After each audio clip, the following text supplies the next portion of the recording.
इसे आपने कभी न कभी रील्स पर या शॉर्ट्स में स्किन केयर टिप्स देते हुए ये हिंदू देवी देवताओं के ऊपर बोलते देखा होगा। इसका नाम सैयद अजान है, ये पाकिस्तान से है। ये इंसान पहले नॉर्मल वर्कआउट्स की वीडियोस बनाया करता था, फिर ये धीरे से स्किन स्पेशलिस्ट बन जाता है और स्किन केयर टिप्स देता है इंडियंस को। इसका कहना था कि इसे इंडिया के लोग मैसेज करके इससे स्किन केयर टिप्स मांगा करते हैं। ओके, तो पहली बात तो ये कि ये सभी फेक होते थे, और अगर ये सभी सच होते तो इंडिया के लोग ही क्यों, इसके खुद के कंट्री के लोग इससे स्किन केयर टिप्स क्यों नहीं मांगते थे। दूसरी बात ये कि अगर आप किसी को स्किन केयर टिप्स या एडवाइस दे रहे हो तो इसके बारे में आपको खुद को तो नॉलेज होना चाहिए। आप किस बेसिस पे दूसरों को ये एडवाइस टिप्स देते हो? आपके पास किस चीज की डिग्री है? क्या आपके पास स्किन स्पेशलिस्ट की डिग्री है? नहीं, इसके पास नहीं है। ये रैंडम वीडियोस जो दूसरों की टिप्स वाली वीडियोस होती है उसमें वॉइस ओवर करता था। इसे इस बात से घंटा फर्क नहीं पड़ता कि उसके क्या साइड इफेक्ट्स हैं या क्या रिएक्शन हो सकते हैं। इनकी फोटोज सोशल मीडिया से रैंडम उठाता है, कम से कम एडिटिंग तो अच्छी कर लेता। वैसे भी तो हिंदू देवी देवताओं और हिंदुओं का मजाक उड़ाकर पैसा कमा ही रहा है, एडिटर हायर कर लेता। लेकिन फिर अजान के पास आटे के लिए पैसे नहीं बचेंगे ना।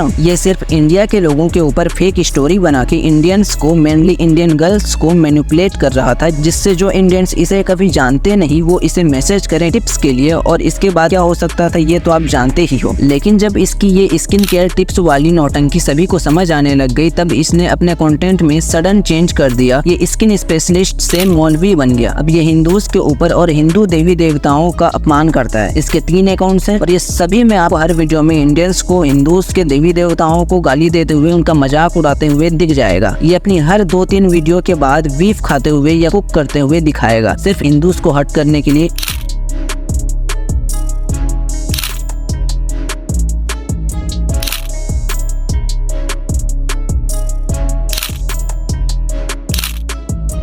और सबसे बुरी बात यह है कि हम कुछ कर भी नहीं सकते क्योंकि ये पाकिस्तान से है। मेरा आपसे क्वेश्चन है, क्या होता अगर कोई हिंदू भारत से ऐसे मुस्लिम धर्म को टारगेट करके अल्लाह का, इनके कल्चर का मजाक उड़ाता अपनी हर वीडियो में, जैसे ये करता है उसी तरह? तो फिर उसके साथ क्या होता? जो कन्हैया लाल के साथ हुआ वही होता। क्योंकि यहाँ पर तो मुनावर फारूकी जैसे लोग खुलेआम हिंदू देवी देवताओं का मजाक उड़ाते हैं और इसके बाद भी हम उनका कुछ नहीं उखाड़ सकते। और कुछ लम्बे आ जाते हैं, बोलते हैं कि डिक्टेटरशिप आ गई है जस्ट बिकॉज ऑपोजिशन जीत नहीं पा रही, मतलब डिक्टेटरशिप आ गई। इस टॉपिक में हम बाद में बात करेंगे। इस इंसान को मौलवी इसलिए कहा क्योंकि इसे सब पता है कि ऊपर जाने के बाद क्या मिलेगा, क्या नहीं मिलेगा, कितनी हुरे मिलेंगी, फलाना ढिमकाना। और हाँ भाई अजान, जिसे तू हुरे कहता है ना, उसे यहाँ रेड लाइट एरिया के नाम से जाना जाता है। मतलब तेरा अल्लाह रेड लाइट एरिया में काम करता है क्या? इसकी वीडियोस देख के किसी भी हिंदू का खून खोल जाएगा। ये अपनी एक वीडियो में कहता है कि यार प्लीज हिंदू और उनके भगवानों की बिल्कुल भी इंसल्ट मत करें। कल मैंने एक वीडियो अपलोड की जिसमें मैंने कुछ इंडियन से हेल्प मांगी। उस वीडियो के कमेंट सेक्शन में काफी सारे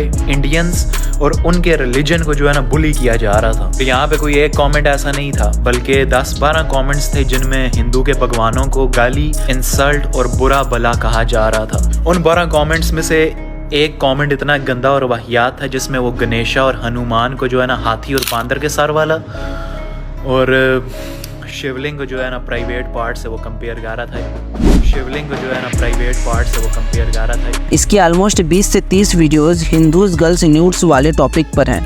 आज मेरा एक दोस्त एक हिंदू लड़की की नूड्स लीक करने वाला है। आज एक हिंदू लड़की ने मुझे अपनी नूड्स भेज दी।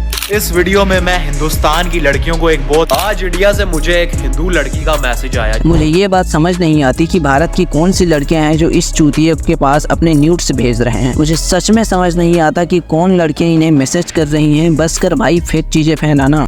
उस लड़की को मैंने हिंदुइज्म के पॉइंट ऑफ व्यू से समझाया क्योंकि वो खुद हिंदू थी और मैंने भी हिंदुइज्म की सारी किताबें पढ़ रखी थी। रामायण, गीता, 4 वेद, ये सब पढ़ रखा था मैंने। फिर क्या बोलूं मैं, ये बोल रहा है कि इसने हिंदुइज्म की सारी किताबें पढ़ ली है, गीता, रामायण, वेद, पुराण सब। पहले अच्छे से इंग्लिश बोलना सीख ले लंबड़े। क्या खाकर ये बड़वा वीडियो बनाता है? और भाई ये बता, पाकिस्तान के लोग मर गए क्या सब? नहीं, तुझे सारे मैसेजेस और कॉल्स इंडिया से ही आ रहे हैं। तेरे कंट्री के लोग क्या दुबई में टॉयलेट साफ कर रहे हैं? ओह फ्लो में सच बोल दिया। आजकल के लड़कों ने अपनी शर्म बेच खाई है। इनको शर्म जरा भी नहीं आती है। इनके घर में माँ बेटियां कोई भी नहीं है। मैं और मेरा दोस्त इस शानदार होटल में खाना खाने के लिए आए। होटल के पीछे एक बहुत ही बड़ा ग्राउंड है तो हम उधर टहल रहे। मैं क्या देखता हूँ कि 2 लड़कियां आ रही हैं। एक ने शलवार कमीज पहनी है और नीचे उसने जॉगर पहने हुए हैं और दूसरी ने पैंट शर्ट और उसके ऊपर डेनिम की बड़ी खूबसूरत उसने जैकेट पहनी हुई है। दोनों काफी मासूम लड़कियां। जिसने डेनिम की जैकेट पहनी है उसने गले में एक लॉकेट पहना हुआ है जिसके ऊपर बहुत ही छोटा सा एस लिखा हुआ है। इतने में मैं क्या देखता हूँ कि दो लड़के उन लड़कियों को ताड़ी जा रहे ऊपर से नीचे। ये मतलब मुझे रोना आ गया और गुस्सा भी आ गया। जग के ताड़ दी दोनों के कान के नीचे। मैंने कहा तुम लोगों को शर्म नहीं आती?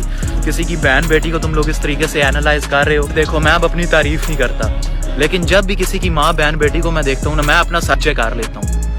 और इसी को एक पढ़ा लिखा ईमानदार शरीफ लड़का कहते हैं। आप लोग भी मेरी तरह बने और बिल्कुल ऐसी गंदी हरकत ना करें। ओह ब्रो की तरह बनो, लड़कियों की इज्जत करना सीखो, उन्हें गंदी नजरों से मत देखो। ऐसे हमारे नम्रे अजान भाई हैं। लेकिन एक सेकंड, आज मैं और मेरा दोस्त यूनिवर्सिटी जा रहे तो गाड़ी हमने सिग्नल पे रोकी तो कुछ लड़कियां मुझे देखकर पागल हो गई। अरे वो देखो सैयद आजान जा रहा है, फेमस सेलिब्रिटी। आए आए कितना क्यूट लग रहा है, कितना हैंडसम है। मैंने भी हाथ से इशारा करके बुला लिया तो उनमें से अचानक एक लड़की बोली आई लव यू आजान जानू। मुझे कहने लगी कि मेरे बॉयफ्रेंड बन जाओ, मुझसे जो कहोगे मैं वो करूंगी। कितने रंग तो गिरगिट भी बदलने से शर्मा जाए। मेरा ना एक बेस्ट फ्रेंड है जो कि एक हिंदू है। कौन हिंदू फ्रेंड यार तेरा? जैसी वीडियोस बनाता है ना तो डर से किसी हिंदू के सामने नहीं आएगा। अच्छा है तो पाकिस्तान में ही रहता है, वहाँ से निकलना भी मत। और ईद वाले दिन उसकी बर्थडे थी। बर्थडे बोलते हैं, अनपढ़ बर्थडे नहीं। तो उसने एक छोटी सी पार्टी रखी शाम को जिसमें उसने मुझे और मेरे कजन को बुलाया। मेरा कजन कहने लगा नहीं यार मैं तो नहीं जाने वाला क्योंकि ये एक वेजिटेरियन है और हमारी अपनी आज रात को एक बारबेक्यू पार्टी है। और आप सब तो जानते हैं कि बड़ी ईद अपने आप में मुसलमानों के लिए एक बहुत ही बड़ी पार्टी होती है। खैर मैं उसकी बर्थडे पार्टी में चला गया और वहाँ पर वही एज यूजुअल बर्थडे थिंग्स थी। एक केक था और एक तोरियां बनी हुई थी जो कि एक सब्जी का नाम है और मुझे बहुत ही ज्यादा अच्छी लगती है, वो मैंने खाई। तो मैं जरा जल्दी जाने लगा था तो उसने मुझे रोक लिया और मुझे कहने लगा मैंने तेरे लिए KFC से एक बीफ वाला बर्गर ऑर्डर किया क्योंकि तू मेरे लिए अपनी बारबेक्यू की पार्टी छोड़कर मेरी इस बोरिंग पार्टी में आया। एक मिनट, साला पाकिस्तान के पास तो खाने के लिए आटा नहीं है, ये KFC कहाँ से आई? तो मुझे बहुत ही ज्यादा बुरा लग रहा था, इसीलिए मैंने तेरे लिए एक बीफ वाला बर्गर ऑर्डर कर दिया। आजान भाई स्क्रिप्टिंग में थोड़ी सी कमी है, सुधारो। और सुअर भी खा लिया करो यार, मानता हूँ वो तुम्हारा खुदा है, फिर भी खा लिया करो क्योंकि वो लचिन खा के अपना पेट भरता है और तुम उसे साफ करके।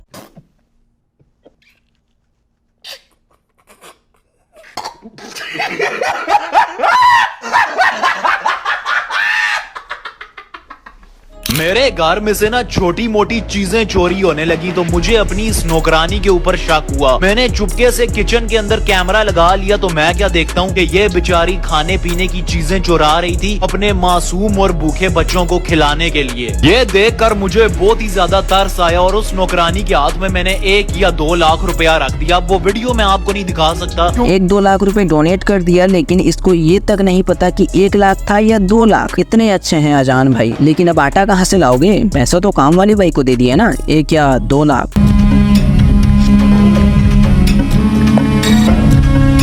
शिट।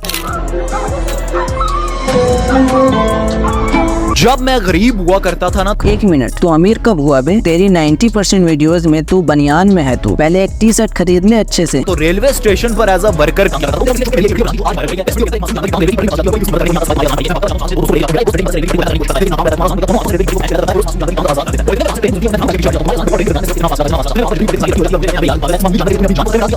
मासूम जानवर की मदद करके बहुत ही अच्छा लगा। आजान भाई ने एक कुत्ते की जान बचाई, लेकिन आजान आप कहाँ हो? मिस्टर इंडिया की घड़ी पहने हुए हो या डोरेमोन की इनविजिबल क्लॉक पहने हुए, या फिर वो कुत्ता ही तो नहीं? मानता हूँ आजान भाई पाकिस्तान में सब चूतिया भरे हुए हैं और आप इसका खुल के फायदा उठा रहे हो, लेकिन इतने चूतिया हैं ये नहीं पता था कि सच और झूठ में फर्क पता कर सकें। आजान भाई कभी आपको मेरी ये वीडियो मिल जाती है तो आपसे यही कहूँगा